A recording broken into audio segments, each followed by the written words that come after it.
Hey everyone, I'm Kandy and welcome to my first episode of Kandy's Quarantine Conversations. So this is a brand new video cast show where I invite special guests on to give my viewers and my listeners loads of inspiration. Because I think it's really important that we all stay positive during this pandemic to help keep us going strong in such a time of uncertainty and chaos. Each week, I'm going to have some of the strongest people who I know share their stories of survival.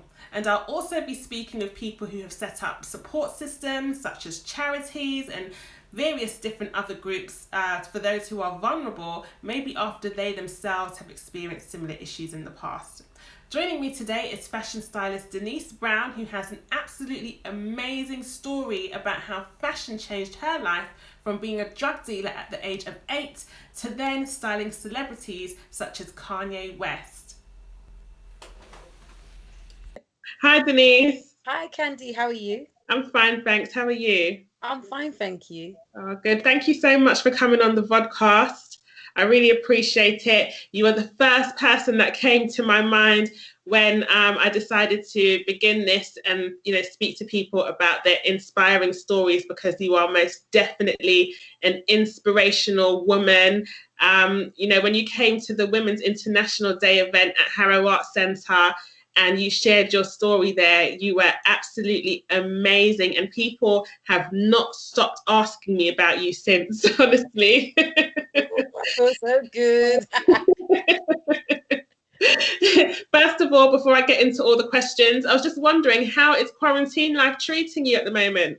Quarantine life is amazing. The only thing I don't like is the shopping. Like when you're going shopping, the queue is long. But other than that, being at home is good because it's keeping me still.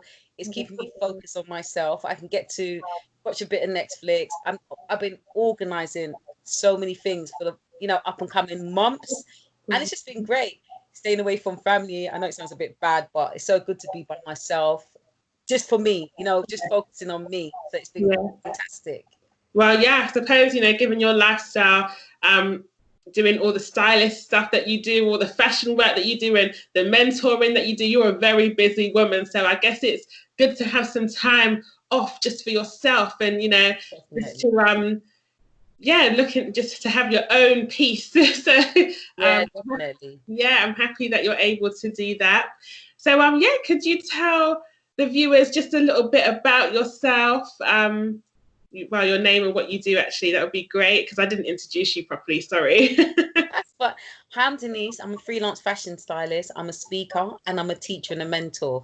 So I've been styling for I would say about over 12 years. So I menswear, women's wear and celebrity styling. So I've worked with like Kanye West, Rihanna, Ed Sheeran, and I've also styled like over 30 publications, including Shun Magazine, Folk Cafe, and Fantastic. So I do like loads of like editorials and music videos and lookbooks and press shots and stuff like that. So that's much me in and the mentoring. I mentor young people. So I do fashion mentoring where I mentor young people to help them with their fashion business. And then I mentor them on a personal level. Like I work in a residential with kids who are in care and they're in a semi-independent unit. So I'm helping them with their everyday life, from organizing their budgets, going shopping, food shopping, teaching them how to cook. So that's pretty much me. We're going to get to the story about how this, all happened for you. But I just wanted to throw in there, because you mentioned a few celebrities. And, Mariah Carey is my favorite. I'm a big Mariah Carey fan. And I am so blown away by the fact that she wore one of the T-shirts that you designed.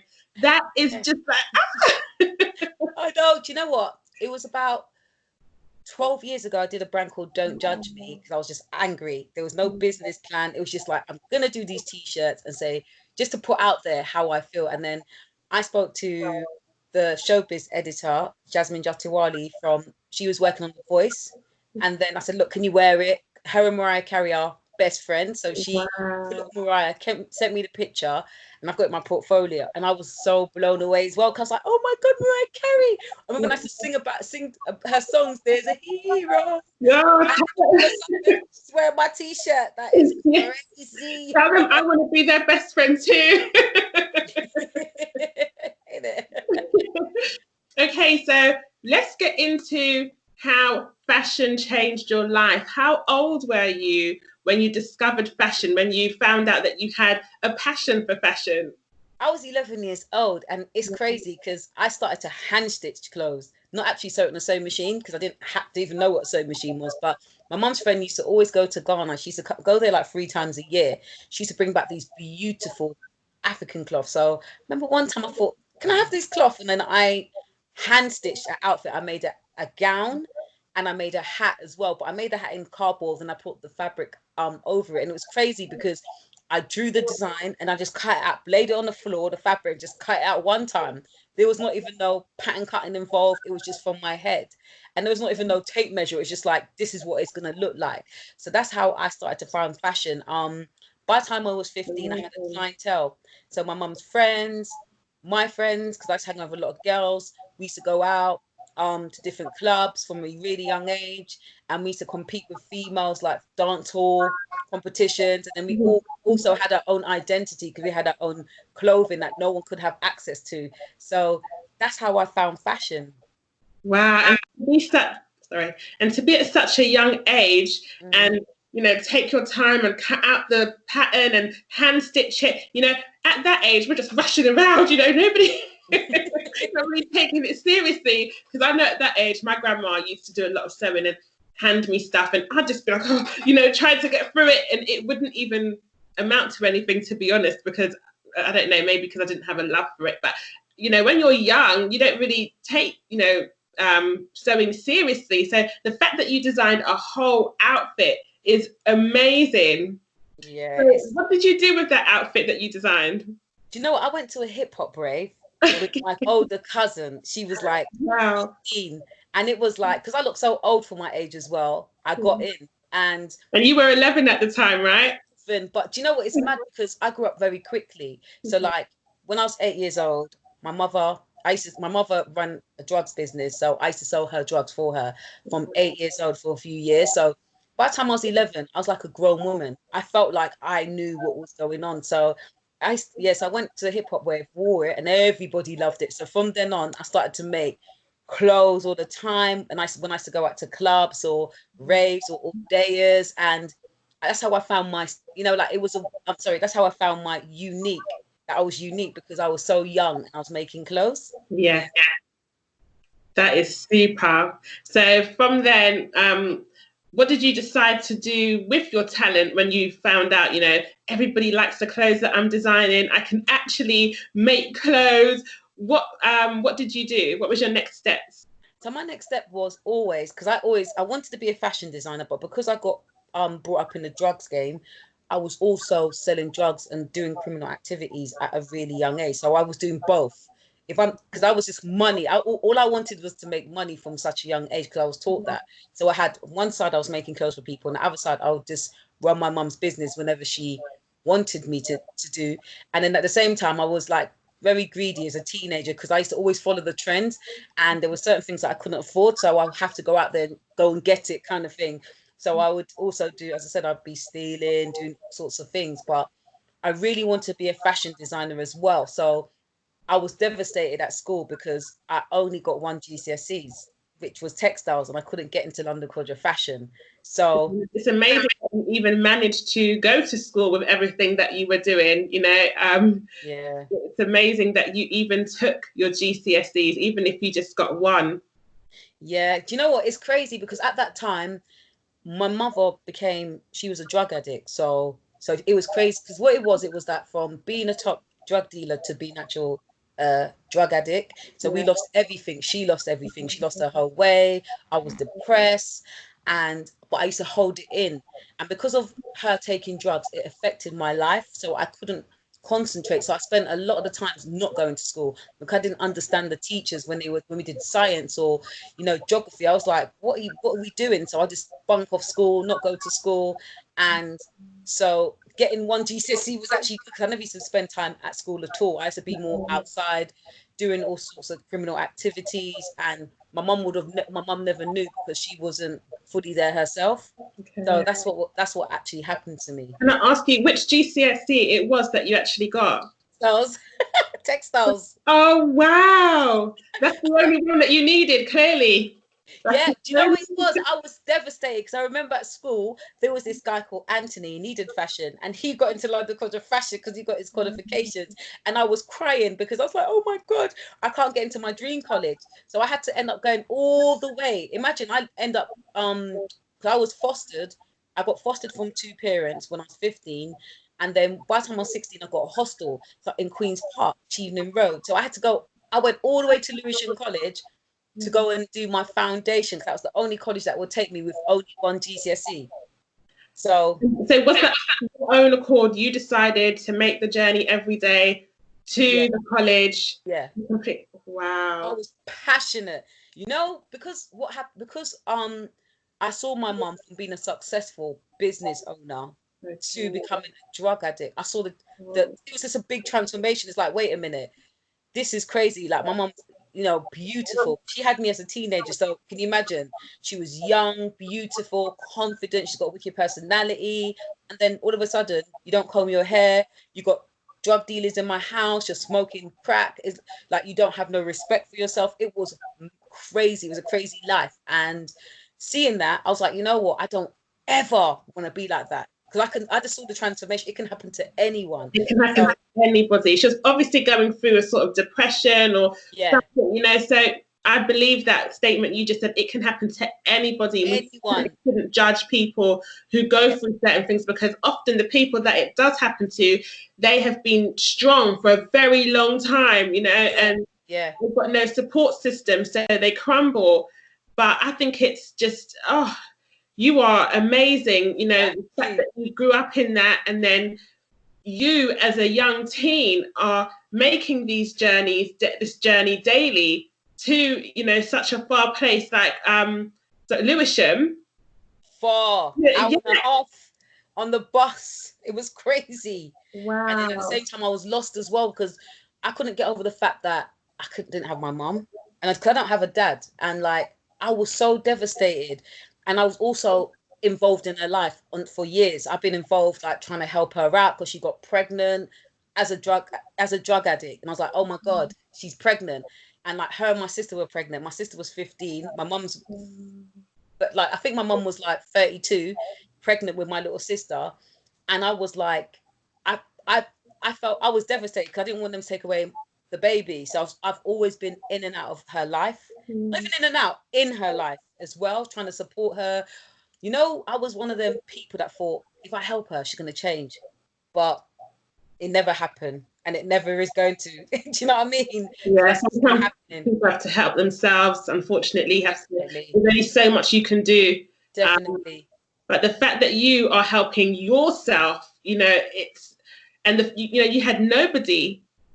That is a true, definition of self-love. You love yourself, and you love your mum too, but you definitely recognize what you need to do in your life to push forward. Anyway, I'm so interested in your story. Okay, so no matter how many times I hear it, it's always remarkable to me. So you went to college in Lewisham, and then what happened there? Did you complete your education there? So I did the foundation in fashion, then I end up 2 years later, because I did the foundation and I did the second year, but it didn't really go that well. It wasn't as great as the first year. So I left, worked for a couple of fashion companies, like as a sample cutter, then went to City of Westminster College. That was in Battersea. Wow. Then while I was at City of Westminster, I did an internship with designer Hussein Chilayan. And I was a production assistant. It's so mad, I still got the letter up to date. So he's a massive designer now. And so did a work experience with him. Then got pregnant. That's what happened. I got pregnant. All my dreams went through the roof, like, oh my God, I'm pregnant. I can't go to London because of fashion. I had to wait for a few years. But while I was waiting, I did like work experience with this designer. Her name was Sherry Lamar, RIP, because she died of cancer about 10 years ago. She's young, 42. So worked with her for about 6 months, internship. She gave me a reference, and then I got into London College of Fashion when my son was like, I think he was like 3-4 years old. Yeah. That is brilliant. Yeah, because I keep forgetting that I'm a mum, because that's what kind of held me back, being a mum. And I'm still in a hostel, as a mum, like, as a single mum. Nothing can stop you, can it? You are one woman who is determined to rise, no matter what falls in her pathway, no matter which, kind of obstruction comes. You were just, you're getting rid of it all. Yeah, I wish I was like that now. Are you joking? Now, sometimes as you get older, you're like, where's the young me? I want the young me to come back again. I'm sure you're still like that, but probably in just different ways now. Yeah, definitely. Wow. So you had your baby, you pursued your education in fashion. Yeah. So what happened then? Did you succeed in getting your degree and getting all the things that you needed to be able to get jobs? I went to London College of Fashion, but I realised that it wasn't what I expected. Sometimes you could dream of something, and when you get there, you're like, wait a minute, is this the dream that I've been dreaming of all my life? The reality hits differently. It was so hard because, you know what? I was amongst people that had money. I was amongst people that were middle class, rich. They had their family support. I'm a young single mother, Black as well. And you can see that you get kind of treated differently as well. Because I remember I did a BTEC in art and design for the first year to build up my portfolio, because I didn't have the right qualifications, but my personality, my passion. At the interview, I smashed it. Because I remember at the interview, I was the only Black female. Everyone was the only Black person there.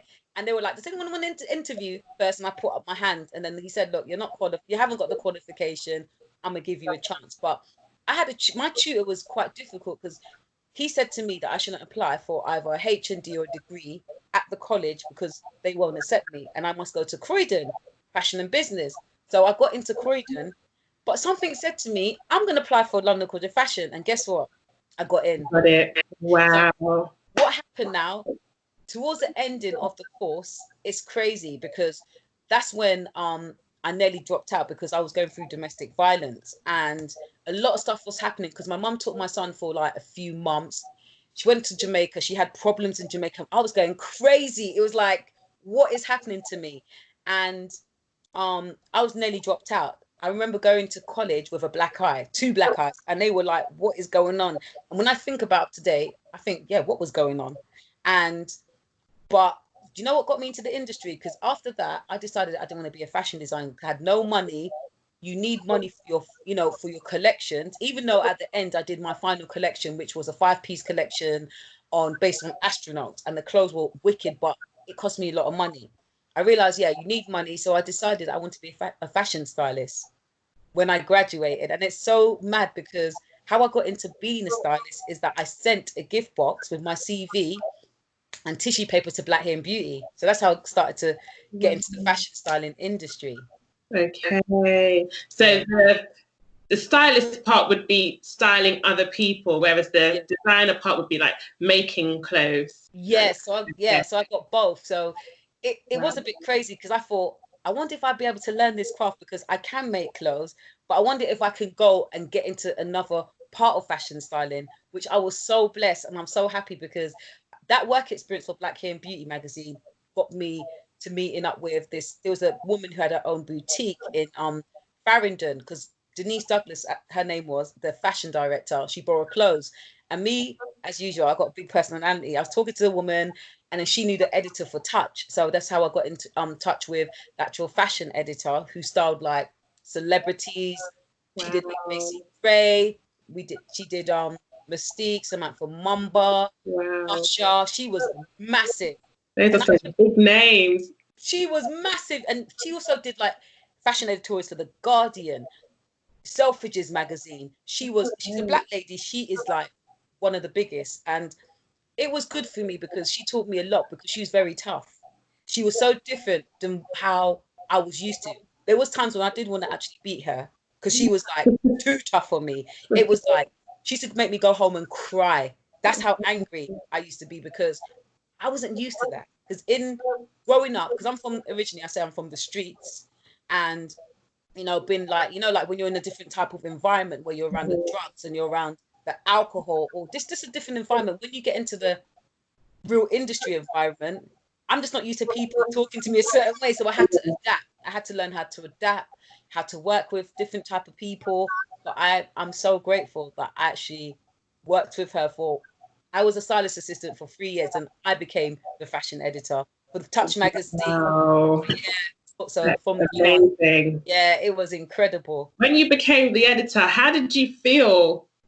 Do you know what I felt? It was the best feeling ever, because I remember being her assistant, and because I'm dyslexic, I remember writing credits and I got it wrong, like by and from, like shoes by or shoes from, because I'm dyslexic. And it's not even just being dyslexic. I didn't get my GCSEs in English, so I've always had issues with writing. And she like kind of cursed me out, like, oh my God, like what's going on? And to think, yeah, that I used to dream about being in a position. And when I got to that level, I was happy. I was happy that my name was like fashion editor Denise Brown. I was like, oh my God. Yeah, it was wicked. And I also, because I've been the fashion editor for RWD and also Flavor magazine as well. So it was incredible, because I was in charge of the fashion section, getting the models, getting clothes, getting my team, hair, makeup, photographer. I would get them, also get models. It was the best feeling ever. And styling like celebrities and models, actors, actresses, dope. That is brilliant. And, I'm sure that you must have had flashbacks thinking about, the times when you were growing up in that unfortunate environment and the circumstances surrounding it, and the journeys that you used to make, to and from the fashion school, and then getting pregnant, and then going through domestic violence. And then, I'm sure you had flashbacks of where you used to be, and then looking at, well, I'm here now, So how does that feel when you think about everything that you've overcome, all the challenges that could have made you give up? Because you could have given up. You could have decided to just say, you know what, this is my life, or I don't have the support that I need, I'm not going to go ahead and try for myself. What made you just keep going? Do you know what it was? It was to do with, it's really my mum. As I said, see my mum come from, because I used to look up to my mum. My mum was very fashionable. She took pride in how she looked. She used to go karate, because she had a wicked body, and she's like only 5 foot. And from seeing her looking like being a beautiful, ambitious young woman to becoming a drug addict, because she bought her flat at a young age and she lost her flat. So that's what made me always realize. And then going out with drug dealers, all the men that I used to date, drug dealers, they were bad men, because that's what I was used to. My life was always negative. So when, that's what made me start thinking, I need to change. I need to change my ways, because I've been like, it's like I've grew up with criminal activities. And what made me really change, and I'm not going to lie, is when I was around 25, 26, I was still in the game. I was still interning, and I was doing like sideline hustles. There was a case that made me, I could have went jail. So I thought, you know what? Yeah, it's time to change. Like, I looked at my son, no, Denise, you have to change. And that's what made me start thinking, yeah, I need to become a different person. So that's when I started my self-development journey, start reading Ilanza Van Zandt in the meantime, and Acts of Faith, and reading all these, what's her name, Joyce Meyer books, TD Jakes. Like, I was like Danny Johnson, like I was blown away. And then, do you know what, I started to read autobiographies, and it made me start thinking, oh my God, these people are like me. We got similar lives. And that's what kind of made me start waking up, like reading real people's bios and their stories, like their journeys. That's what made me say, you know what, I can do this. Yeah. So that's what made me actually change. And also being a mum as well. I didn't want to lose my son into care. Yeah. So yeah, that's another thing as well. Yeah. Oh, no, I understand that. I think it's brilliant that you managed to find the strength and positivity through books. A lot of people who have had a similar upbringing to yours haven't even read a book. They don't find interest in books, and books are so important, especially when it comes to reading other people's autobiographies, their journeys, because it does motivate you. It does give you strength. And those are some really good people who you just named out. Oyana Van Zandt, TD Jakes. They definitely know what they're talking about, and they have been through some things, and they're quite open with it. And that's like you. You're very open about your experiences. You're open and honest. And we need more of that, especially in this day and age, because times are changing. We have people like the celebrities that you just mentioned and more who do talk about their past and stuff, but they are now coming into, not being rude or anything, but they're now coming into the older generation, and we need people who are younger like yourself, you know, to speak on what they've been through, so that other young people can relate to them. And I think that that's where you also being a key worker comes in. You're just so amazing. You've been through your own, you know, problems and stuff. And you could be a selfish woman and say, right, you know, I'm just looking out for myself and my son now. I'm into the fashion industry. I don't need to support anybody else. But you are now also a key worker who supports people. You even stay the nights over there and, you know, make sure. I mean, you're absolutely wonderful. You really are. You're a wonderful woman. So what's that like being a care worker and doing the mentoring that you do? Do you know what? It's good, but there was a time I had to take some time off because I was looking after. I was doing like 4-5 nights a week, sleeping there back to back. Even at Christmas, I remember I did from Christmas Eve all the way to like New Year's Day, back to back. Wow. Yeah, because they couldn't get no one to work there because a lot of the key workers has got their families, and my son stayed at his dad's house anyway, and it was incredible. There was 10 kids and 1 staff, which was only me. But what it is, we have got good connection because I treat them like they're my child. Okay. Yeah, they're different race, different, you know, different. They're all different culture, but I treat them like my child. Like I take pride in my work. I'm very passionate and I'm very serious in whatever I do. If I'm a cleaner, I need to be the best cleaner. I always say that. But I don't mess about. But it's been good because it's funny because they don't really know my story. Not all of them, because they don't even know that I do fashion. I didn't even tell them. No. Because I wanted them to get to know me for who I am as a person. Like, not even my manager knows. I gave him a separate CV because I know I could see him trying to pimp me. Like, oh, can you do this for me? Can you go and teach them how to sew? Where I thought, no, get them to know Denise Brown. And it's been great. It's been challenging because you get some of the kids who they're meant to be at home by 11 and they come home at 4, and you've got to call up aftercare social workers and call the police. But at the same time, it's been great. And you do get the kid that's, you know, we've had a door kicked off because he sells drugs. There's all sorts of things that happen. It's been an eye opener because I've spoken to a couple of young females who's been through like sexual abuse, neglect. And it's made me realize that if you don't get help from a young person, you become a grown woman with a lot of problems. And this is the problem that we have. There's a lot of women out here and men who never got the help and support. Yeah. And now they're a certain age and they're angry. And then they can't move forward in their life. And you know what? Even though I was one of the young people that never got help, I never got counseling, at a later stage, I got my counseling. And I'm actually grateful for that. But that's what I've been pushing to management counseling. But in the game, it's quite difficult because then they don't really want to spend money and they're not passionate like me. But I found myself getting too emotional. So I thought, Denise, you need a little break. You're getting too involved. They're not your kids, you know, like you start battling, like challenging management, like, listen, she needs a counsellor, this one needs help, that one, and you realise you can't be a one-man team, you know, you got to have a team. Yeah. It's been great. It takes a village. I guess that falls under the same circumstances as when it comes to helping people heal. It needs more than one person. But I do think that a woman like you who has been through so much, younger people who can relate to you because of that, you would actually then probably calm them down a bit, because I think a lot of the anger stems from just being misunderstood. People will call them, for instance, oh, this person's crazy, or they act, they're always angry, but they don't understand the underlying issue. They've never taken the time to hear this person's story. Yeah. They just see people acting like a light switch all the time. 1 minute they're okay, 1 minute they're, but really they're actually fighting a battle within themselves.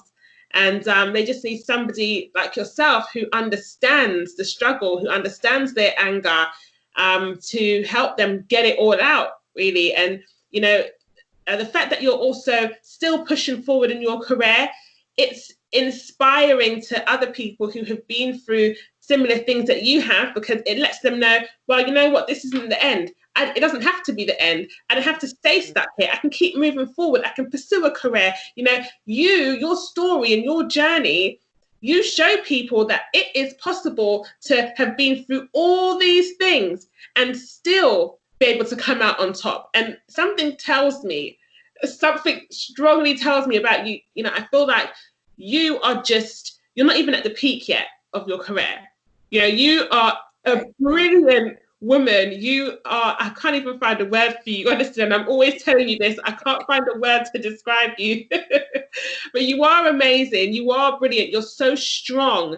And, you know, when I say you're so strong, I mean it mentally, emotionally, physically. You're just an all-round inspiration to many women and men and young people.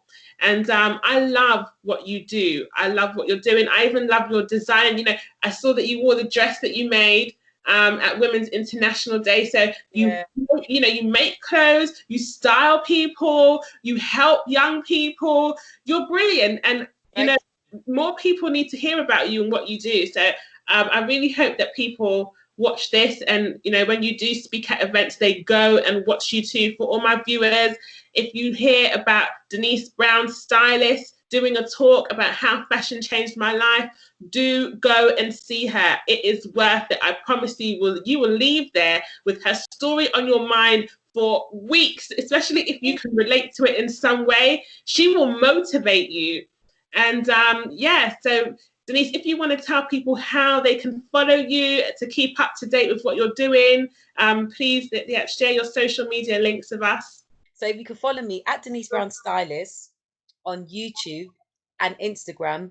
In a month, I'm going to have fashionchangemylife.com. So if you can follow me, that's going to be my blog. So it's going to be about fashion and motivation.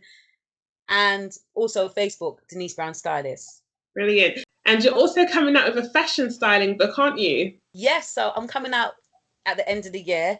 Brilliant. In October. I'm hoping everything dies down so I can come out in October. Yeah. But I'm going to be teaching people how to become a stylist, no matter who you are or where you come from. So it's got a bit of, it's just really my journey of how I became a stylist. It's got stories of, like, for instance, what is a fashion PR? So I would speak about my actual story of approaching fashion PRs, and then also breaking it down on what is a fashion PR, and then giving people tips on how to become a fashion PR. So it's like, it's got everything you need to know, and it's just my intake, because a lot of these books out there, it's just like the typical story, you know, you might get a female who works with Elle, Vogue, but that's not real life. Because if you check it, if you work for Vogue, you work for Elle, everybody in that team's not leaving. So you can do an internship, you can wait behind the other two assistants, but there's also other ways of how you could become a fashion stylist by working for, you know, up and coming magazines, or, you know, like street magazine or high street magazine. So I've got all of the intake, and I got some motivation in there as well, which is fantastic. Oh, that's so lovely that you're willing to share what you know with others. Yeah. You're a brilliant person. You really are. Yeah, do you know what my thing is? My thing is that I'm blessed. So I learned how to become a fashion stylist from nothing. And I worked with some amazing people, like been in places that I never would have dreamt of. And also my thing is about just, you know, giving back. I get so many people asking me, how can you be a stylist? That's like, you need time, you need hours. Yeah. So I thought, you know what, a cheaper way I can do it is just by writing a book, pulling it out there. I'm going to do the audio version as well, because of my dyslexia. I'm just thinking about, if somebody could be dyslexic, they might not be the best at reading, they can listen to the audio. And I've got the videos as well. So I've got a 24-part series of how to become a stylist as well. That should be out.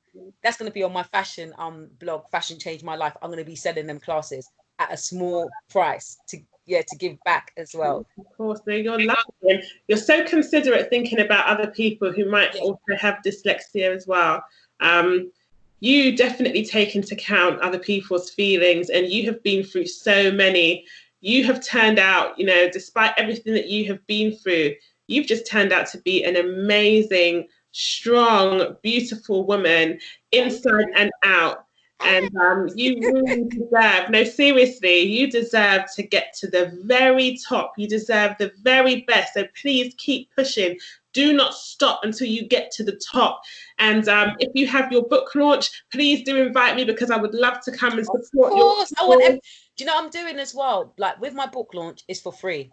It's going to be like, I'm going to do a couple of events. So one for press and then one for anyone. But I'm going to make sure that it's going to be for free. If you want to buy the book, you can actually pay for the book in advance or come and listen to the talk and get the book. But my things from day one, what's made me a great stylist is that I always think about people, the art of customer service.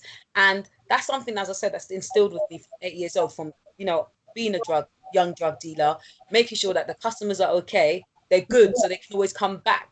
So that's always my number one priority, making sure that everybody's happy. So yeah, I've been thinking about it in different ways, because for me personally, as a dyslexic person, it's been stressful. Like the levels that I could have been on, I wish I could have taken risks. So I'm very good at networking, but if I can to email you, it's going to always be a problem because of my dyslexia. I'm not sure if it makes sense. So I would go out there, talk to people, but not email them. So it's something that I've worked on, because I went to college and I started from entry level 3 like about 4 years ago, and I've got my level 2, but I've already come to conclusion I'm never going to be the best person at writing's not my strength.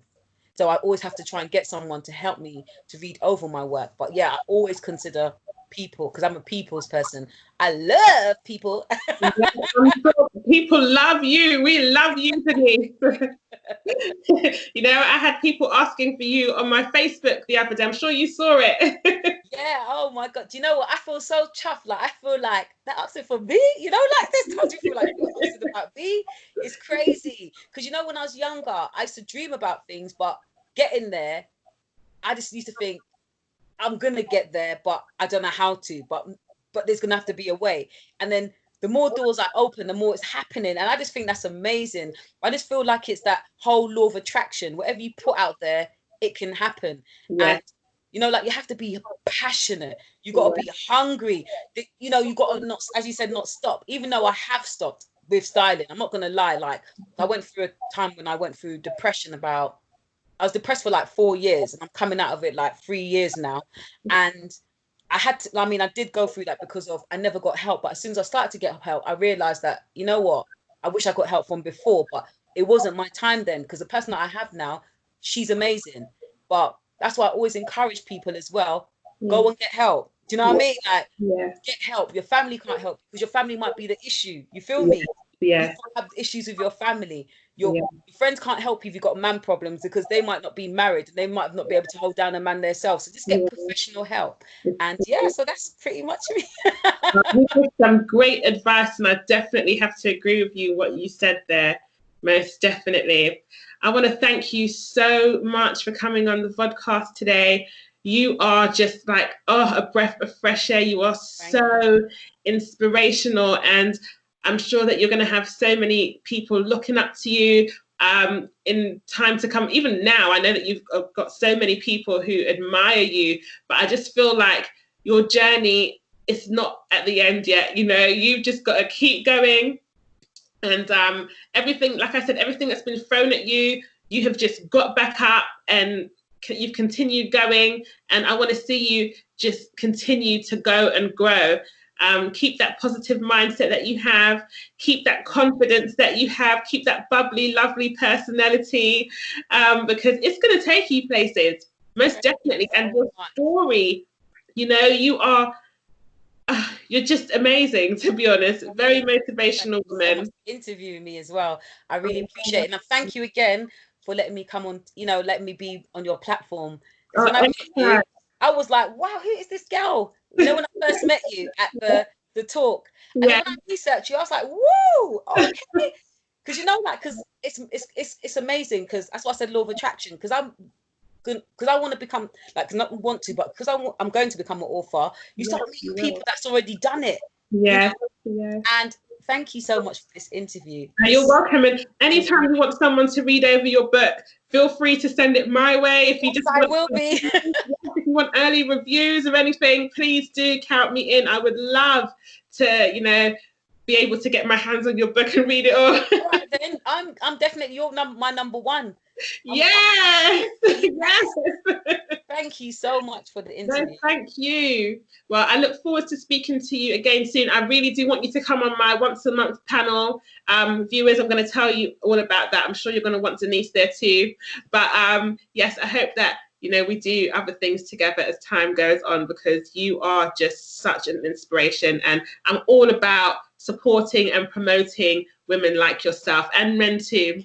So thank you so much for joining me today, Denise. You take care. Take care. Bye. Bye, Han.